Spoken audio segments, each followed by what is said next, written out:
Podcast, prémonition et intuition.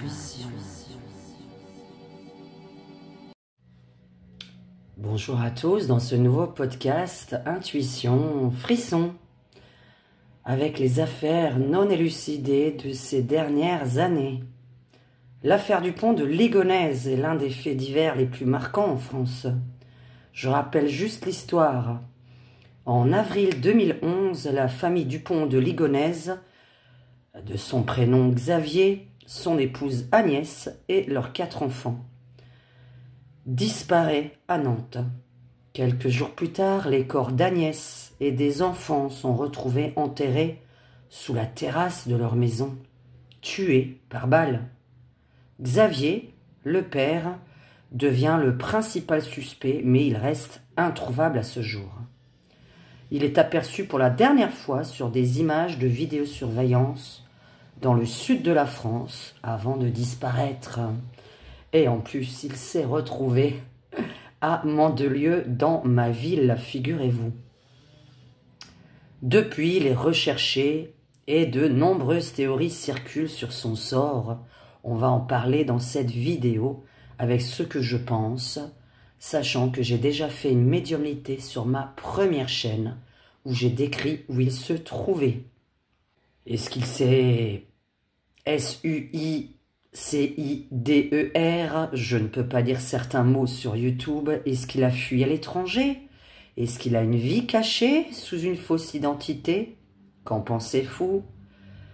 L'affaire reste non résolue à ce jour. Et, pour ceux qui l'ignorent, un élément troublant de l'affaire du pont de Ligonnès est la mort mystérieuse de son ami d'enfance, Emmanuel Teneur. Ce dernier vivait dans le sud de la France et avait gardé contact avec Xavier. Peu de temps après la disparition de ce dernier, en avril 2011, Emmanuel est retrouvé mort, officiellement, soi-disant par un CIDE.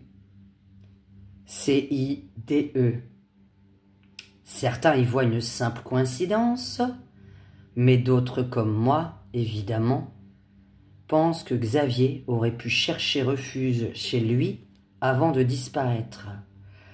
Cette piste n'a jamais été confirmée, mais elle alimente des nombreuses spéculations autour de cette affaire.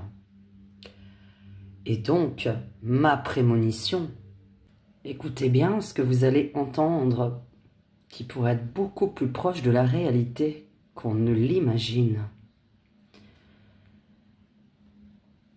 Ma vision commence par une route de campagne. Baigné d'un soleil écrasant, Xavier Dupont de Ligonnès marche seul.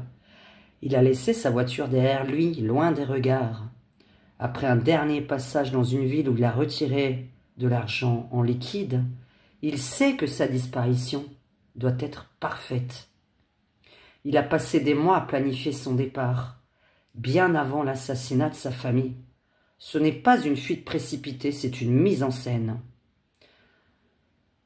Son regard est vide, mais son esprit est en alerte. Il sait qu'il va disparaître dans un endroit où personne ne le cherchera vraiment. Attention aux fausses pistes. Est-il parti vers l'étranger? L'idée d'un CIDE dans la nature, ce n'est qu'une illusion, une manipulation médiatique. Les enquêteurs l'ont cru mort, mais il a juste changé de peau. Grâce à de vieux contacts, il a réussi à obtenir les faux papiers et il a pris un bateau. Destination conseillée favorite dans mes jeux de cartes, l'Amérique du Sud ou l'Asie du Sud. Pourquoi là-bas? Parce qu'il connaît bien certaines communautés religieuses. Dans ma vision, je vois un monastère isolé, perdu dans une jungle brésilienne où, au niveau de Manille, comme je l'ai pensé dans ma première chaîne, il y a des hommes en robe blanche, priant du matin au soir et ils ne posent aucune question, ces gens-là. Xavier s'est fondu dans ce décor. Il a changé d'apparence, évidemment. cheveux rasés, barbe naissante. Il se fait appeler Frère Pierre. On lui a donné une nouvelle identité et surtout un sanctuaire. Évidemment, il ne reste pas cloîtré, hein. J'ai une autre vision un peu plus troublante. Dans une petite maison reculée. Il n'a pas de connexion directe, mais il communique à travers des réseaux discrets. Xavier n'est pas seulement caché, il travaille. Il finance sa cavale en aidant certaines organisations. Des faux documents, des transferts d'argent. Bref, c'est un homme utile. Il ne fait pas rien dans sa nouvelle vie. Il sait que le monde l'a oublié peu à peu. Tu parles. Personne ne l'a oublié. Il pense que le monde l'a oublié peu à peu. Mais il reste prudent et paranoïaque. Est-ce qu'un retour, à votre avis, est possible? Un jour, il fera une erreur. Tous les fugitifs en font une. Peut-être un achat avec une vieille carte ou un visage capté par une caméra de surveillance, vu l'évolution des caméras à reconnaissance faciale dans le monde. Dans ma vision, c'est pas un policier qui le retrouve, hein. C'est un homme qui n'attendait pas. Quelqu'un du passé qui passe par là, par hasard. Un ancien ami, un témoin oublié. Quelqu'un qui connaît son secret. Dans mon ressenti, comme dit, il y a deux chemins possibles. L'isolement total, évidemment, jusqu'à sa mort. Hein, il finira seul, oublié, dans un lieu reculé sans jamais refaire surface. Ou un retour involontaire, quelqu'un qui va parler et vendre son secret. Alors j'ai aussi pensé qu'il serait tellement bête, parce que les assassins parfois sont bêtes, et j'ai pensé qu'il pouvait revenir sur le chemin de son crime, sur les traces de son crime, car figurez-vous qu'en général, les assassins reviennent sur leur lieu de crime. Et je me suis dit, il pourrait louer une petite maison pas loin de sa ville, où il a tué toute sa famille, pour observer un petit peu ce qui se passe.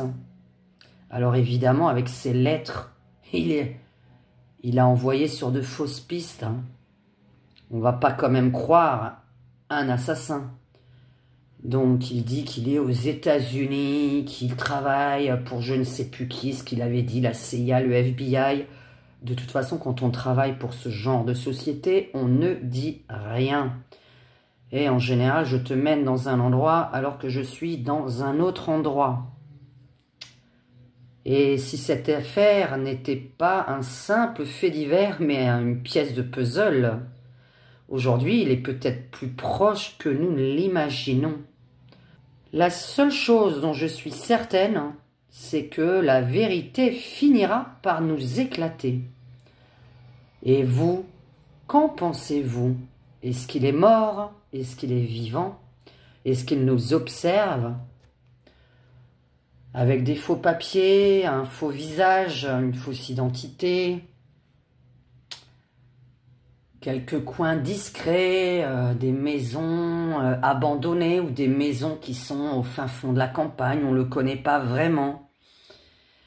Suffit juste parfois d'enlever des lunettes, de mettre des lentilles, de se colorer les cheveux et de se changer.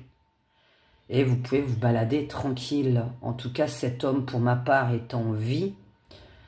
Je tiens à signaler évidemment que ce ne sont que des intuitions et une histoire que je vous raconte. Et ça ne vaut pas de preuves, évidemment.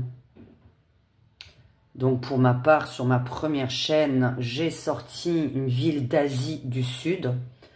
Et il s'avère que je vais créer des cartes avec des lettres pour tester, tirer les cartes et voir si je peux carrément retrouver des prénoms ou des villes avec ces cartes. Ne sait-on jamais que ça fonctionne vu mes dons de médiumnité. Je vous souhaite une bonne après-midi, à très bientôt pour un nouveau podcast suspense. Mets un petit like, abonne-toi, c'est gratuit et clique sur la cloche.